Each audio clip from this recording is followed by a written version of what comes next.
Hello, world and universe. Welcome to the Trevor Donald Experience. Manifest your truth. And if you're new to the channel, please hit that like and subscribe button. And for my continued followers, I want to say thank you. And I got a very interesting true crime story coming straight out of Utah about a young family that started out in love and that it ended up in tragedy. So let's go. This is about children's author accused of poisoning husband with fentanyl.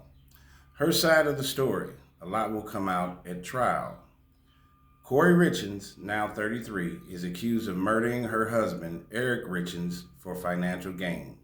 But friends of Kouri point to evidence to say that does not add up.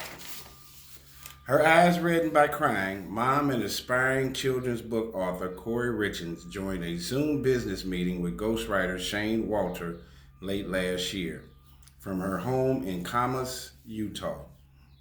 The newly widowed 32-year-old parent of 3 boys, her husband Eric, 39, had died suddenly months earlier. She wanted to hire Walter to work on a children's book she was planning to publish around the anniversary of her husband Eric's death and based on her own family story.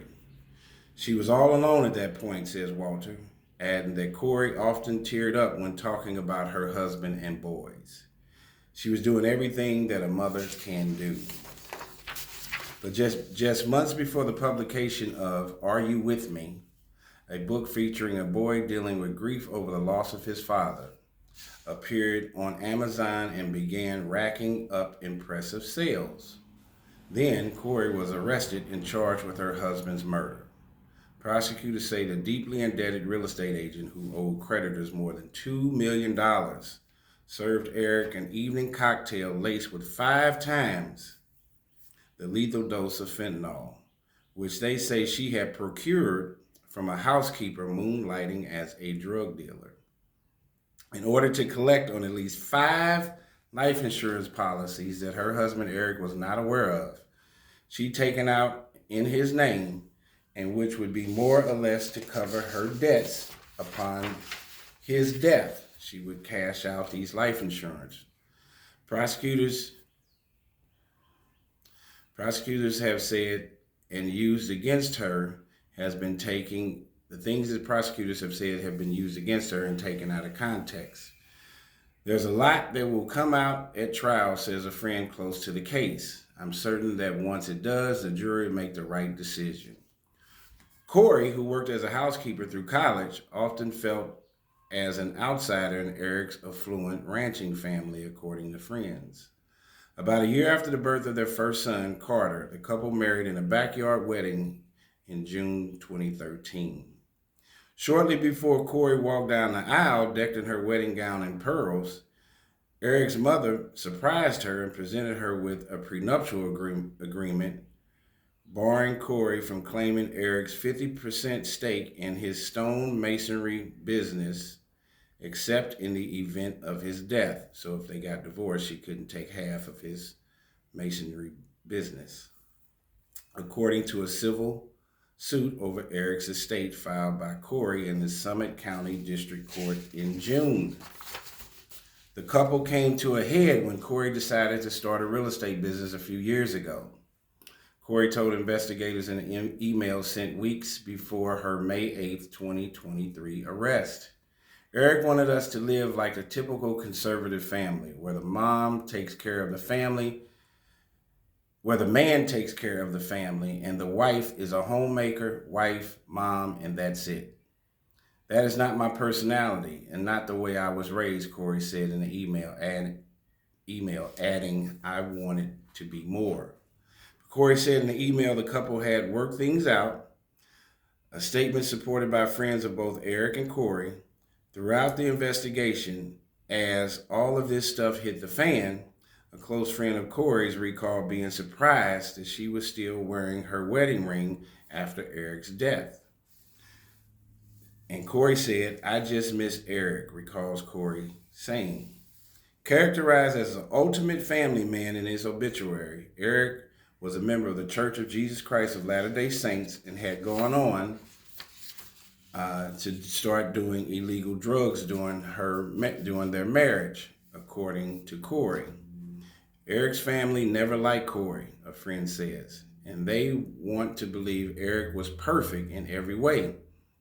That Eric could not have died in any other way besides at Kouri's hands. The family needs an answer, someone to blame, adds Kouri's best friend. Ali, I believe Eric must have died from an accidental overdose. Prosecutors say that hours after her arrest, in a recorded jailhouse phone call, Kouri told her mother and brother that Eric asked her to purchase pain pills for him and suggested that the drug dealer had sold her fentanyl instead, as if she didn't know. And the media have honed in on this particular cup that's in question, that she had placed these supposed fentanyl pills in his drink. At a bail hearing in June, the lead investigator testified that law enforcement never tested the empty cup for traces of drugs. Kouri mentioned the drink to investigators the day Eric died, according to a dated written statement she made to the sheriff's office. Kouri, who faces between 25 years and life in prison without parole if convicted of her husband's murder, is studying for the LSAT in the hopes of becoming a defense lawyer for people unjustly accused. Her trial date has not been set yet, and a hearing is slated here soon, and she's about to go on trial. Wow. So to surmise all of this, you have a young couple out of Utah, a young lady who comes from humble beginnings, marries this wealthy gentleman, and they start having a family. But supposedly, and he comes from wealth, but she didn't want to be a stay-at-home mom, and she was a kind of a go-getter. But she started getting involved in real estate deals, and they never came to fruition, and that created over $2 million worth of debt.